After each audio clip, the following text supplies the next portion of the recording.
Hello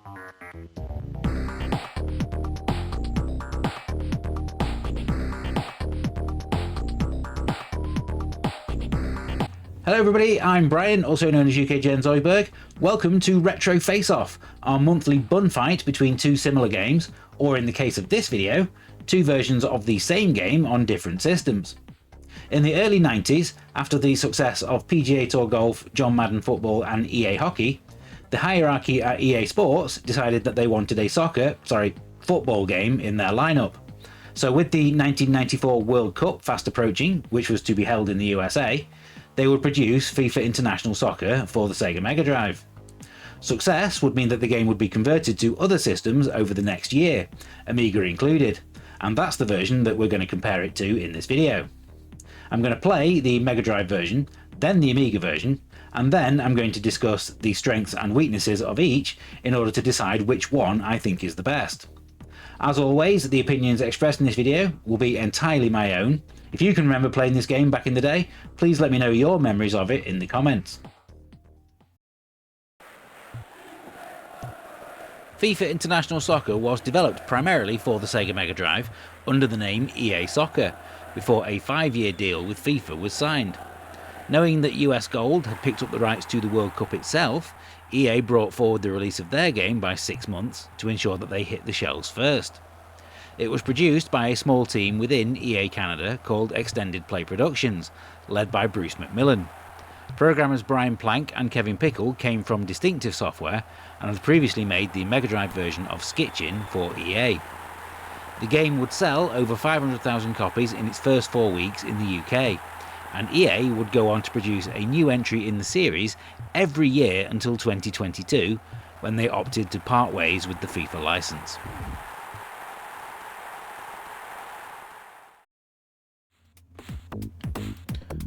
Okay, so there are a few different play modes in this game. You have Exhibition, Tournament, Playoffs, League, Restore from a Password, or a Demo. So let's go straight into a tournament, shall we? Playing as one team. So goalkeepers are going to be computer controlled. Fouls, yes, we are going to have fouls on. Offsides can be on as well. Play on grass. Clock is continuous. Right, let's go. So let's choose a team. Let's go for England.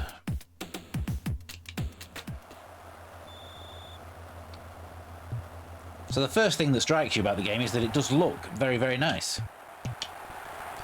I'm always a bit of a sucker for isometric visuals anyway.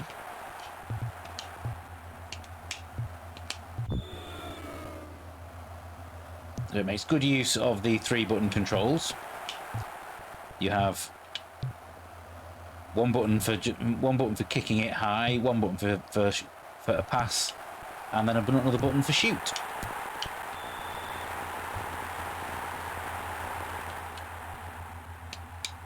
I think around the time this game came out, I was running a video shop in my local town, and we had 2 copies of this on rental for the Mega Drive, and they were permanently on rent.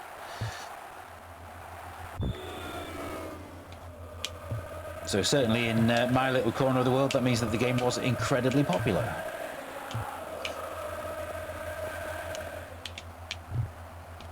I do find the controls to be a little bit unresponsive, but I think that's probably because you have to hold down the button for the amount of power that you want for each type of kick.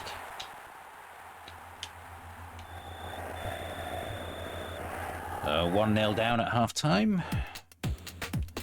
So let's go into the different strategy options that we have. So I'm going to go for, not all out attack, that's a bit silly. I'm going to go for an attack strategy.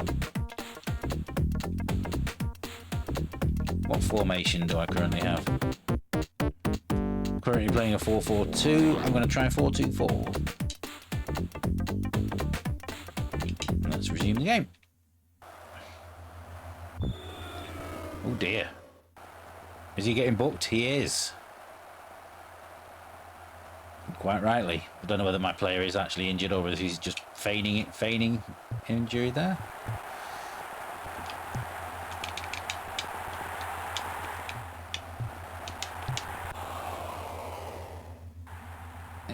doesn't feel as playable or intuitive as some other football games from around the same time. Bruce McMillan is offside. So as you can see, there are no official player names in the teams. Those licenses would obviously come later in the FIFA series.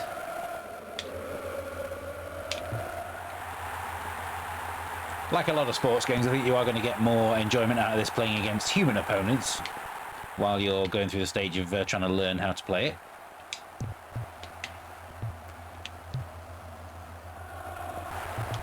I mean, as nice as the isometric visuals are, I'm not overly convinced as to whether the isometric viewpoint actually suits a football game or not, because there are definitely moments here where you can't see where the players that you would want to pass the ball to actually are in relation to you.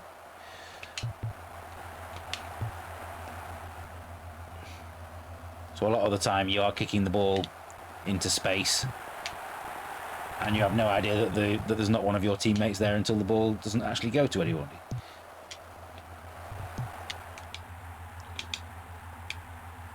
Oh, what are you throwing it for? And you deserve everything you got there.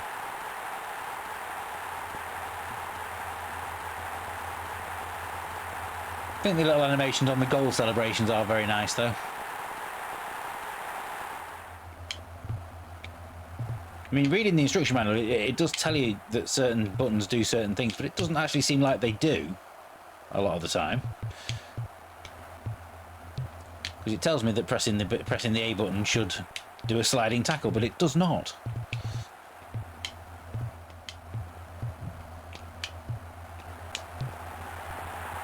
Oh, and what a goal!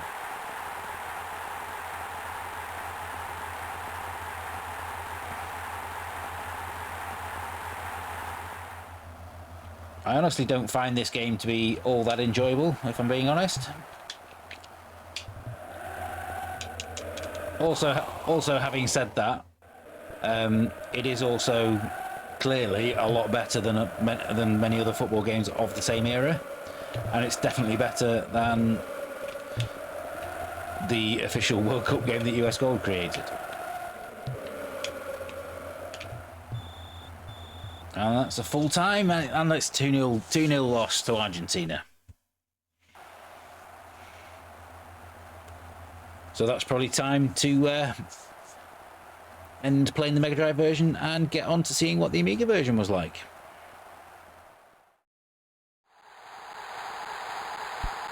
The Amiga version of FIFA released in time for Christmas 1994.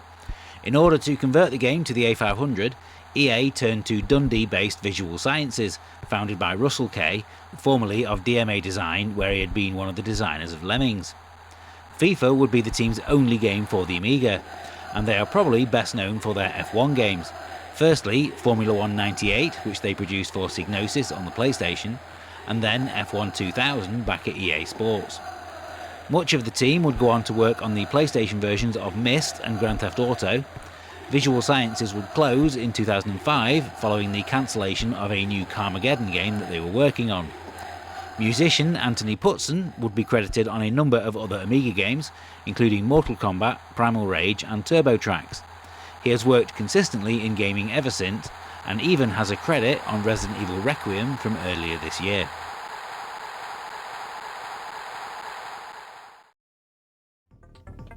So here we are playing the Amiga version on the A500 Mini. Same options as before. So let's go straight for a tournament. Turn fouls on. Now the first thing that obviously strikes you about this game is that it does not look anywhere near as good as the MegaDrive version. And somehow Luxembourg have scored against me.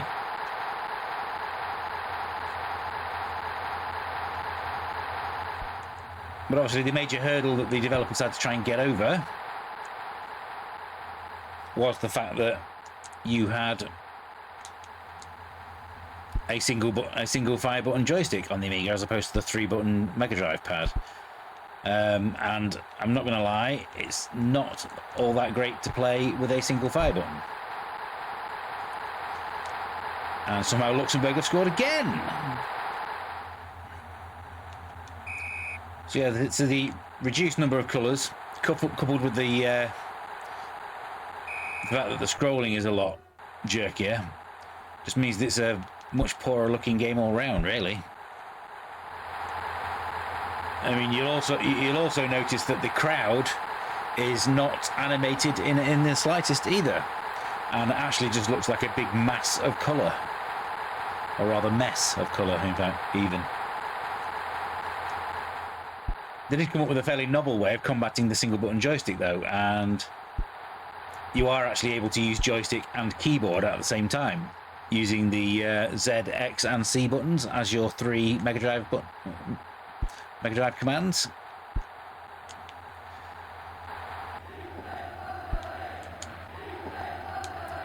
And what that actually means is that if you're playing it on the 800 Mini, like I am right now, I can actually program the Z, X and C commands from the keyboard onto buttons on my joypad.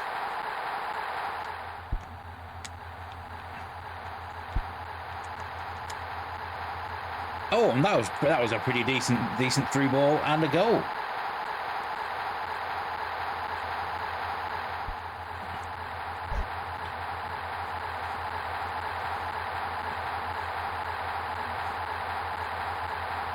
It's definitely a lot easier to score against Luxembourg than it seems to have been against any other opposition. Unsurprisingly, really. One thing you have to put up with on the Amiga version that you don't have to on the console version is the pretty insane loading times.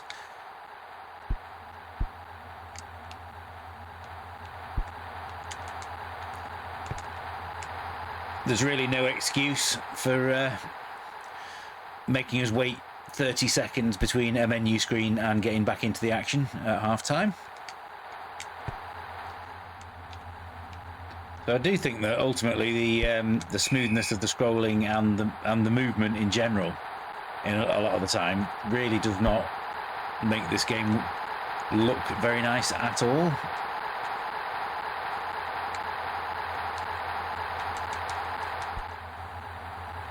But also in direct comparison with the World Cup game by Tiertex, this is also definitely superior.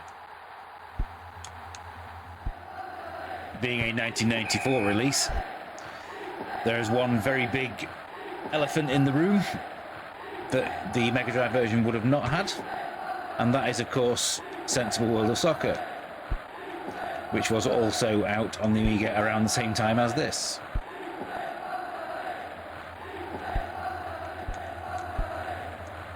But I think that's the I think I've seen all that I need to see. So let's get on to the final conclusion of the video.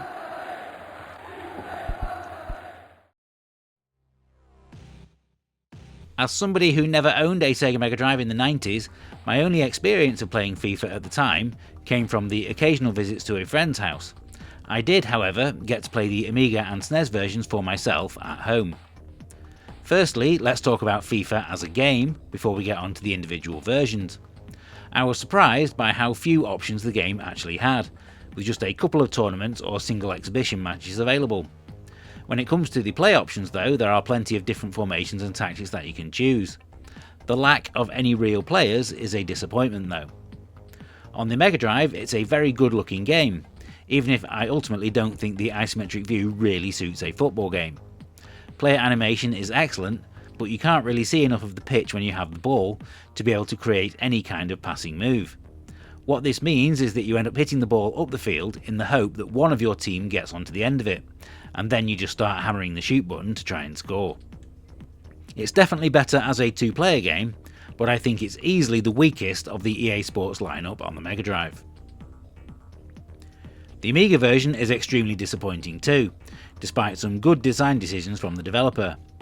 Allowing for keyboard and joystick together works well to keep the 3-button controls intact, although you would have needed to attach your joystick to the desk with suckers to get the most out of it. Thankfully, being able to program the buttons on emulators and the A500 Mini will help in this regard. When it comes to the graphics though, this version is an absolute mess. Movement is all round too jerky, with the scrolling in particular being very poor. Cutbacks clearly had to be made in the number of colours used, which I could have lived with, but the completely static crowds robs the game of any atmosphere. The same criticisms about play options and lack of real player names still apply too. The MegaDrive version is the clear winner when comparing the two versions directly, but even then I don't think it's a game that has aged particularly well. On the Sega console you don't have the alternative of playing Sensible World of Soccer either, which definitely helps. On the MegaDrive I would give this a silver medal and a score of 7 out of 10, whereas on the Amiga I couldn't go higher than a bronze medal and 5 out of 10.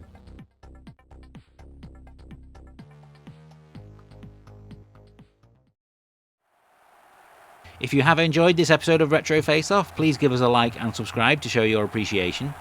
If you were a fan of FIFA back in the 16-bit days, why not share your memories of it in the comments? If there are any games that you'd like to see me compare in a future episode, whether it's Amiga versus Amiga or Amiga versus console, check out our Discord channel where you can find a section dedicated to viewer suggestions. Follow the link in the video description. Also check out our VIP membership offer for just £1.99 a month, which will allow you to watch many of our videos earlier than everybody else. Thank you very much for watching, and until next time, happy retro gaming everybody, and I'll see you soon.